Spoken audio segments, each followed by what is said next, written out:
ইসলামী bank থেকে অ্যাসালম 70,000 কোটি টাকা সরিয়েছে, 70,000 crore টাকা। ব্যাংক রেগুলেশন অধ্যাদেশ নামে একটি অধ্যাদেশ আছে, যার মাধ্যমে কতিপয় ব্যাংকে একত্রীকরণ করা হয়েছে।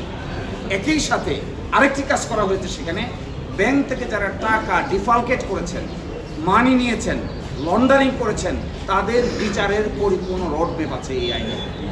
তারা এসে বলছেন এই আইনটাকেও তারা ল্যাপস করে দিতে চান। কেন? তাহলে ওই মানি লন্ডারিংয়ের চাপে পড়েছেন নাকি?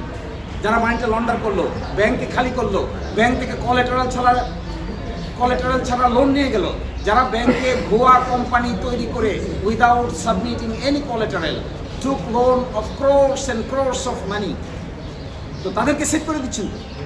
Why are you saving them? Why the government is proposing this type of lapsing ordinances? Why? What should be the ultimate benefit? তাহলে আমরা যে বেগমপাড়া বলি, মানি লন্ডারিং বলি, ব্যাংকগুলোকে খালি করে বলি। পাঞ্জাবের জগতে একটি বিশ্বস্ত নাম শাবাব এথনিক ওয়্যার। এক ইসলামী ব্যাংক থেকে অ্যাসালম 70,000 কোটি টাকা সরিয়েছে, 70,000 crore টাকা।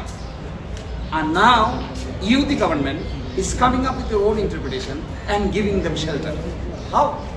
কেন? যদি আপনাদের কাছে সময় না থাকে, ইনস্ট্যান্টলি বসে এই আইনটাকে পাশ করে, কতিপয় বিধান যদি পরিবর্তন করতে হয়, আইনকে পাশ করে পরবর্তীতে সংশোধনী আকারে কতিপয় বিধান পরিবর্তন করা যায়, কিন্তু আইন ইন ইটস এন্টায়ারিটি বাতিল করে দিতে চাচ্ছে। এই জন্য this is a very technical point, legal point. We are arguing our case on our favour, কিন্তু আমরা মনে করি এর সব কিছুর কেন্দ্রবিন্দু হলো ইন্টারিম গভর্নমেন্ট কর্তৃক গৃহীত মেজর সংস্কার প্রক্রিয়ার বিরোধিতা করছে সরকার। তারা সংখ্যাতাত্ত্বিকভাবে বলছে 100 এতটা অর্ডিন্যান্স আমরা একমত হয়ে গেছি। খুঁজে দেখবেন ওই 100 একমত হওয়া 100 কতটা অর্ডিন্যান্সের কথা যে বলছেন, তার মধ্যে মেজর কোনো সংস্কার পরিকল্পনা